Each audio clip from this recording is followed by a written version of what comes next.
Eraikuntzan esplotaziorik ez. Eraikuntza publikoan gero eta ohikoagoa da hitzarmena ez aplikatzea, lan erritmoak gehiegi areagotzea eta segurtasun neurriak baztertzea. Eta nahiz eta egoera larri honen erantzukizuna ordezkari politikoen izan, hauek askotan eskua zabaltzen eta begiak ixten dituzte. Eskrupulorik gabeko enpresariak jendea esplota dezatea. Esklabotzatik oso gertu dauden mugetaraino.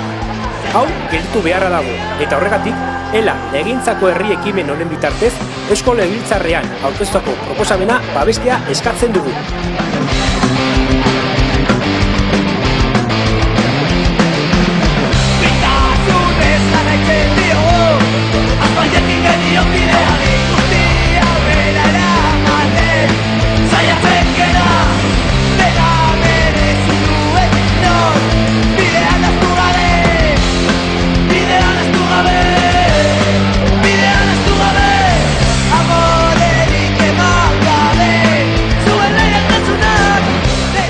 No a la explotación en la construcción.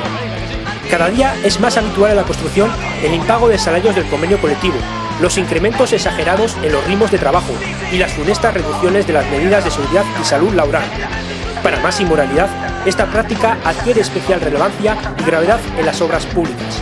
En ellas, representantes políticos abren la mano y cierran los ojos para que empresarios, sin escrúpulos, exploten a la gente hasta límites próximos a la esclavitud.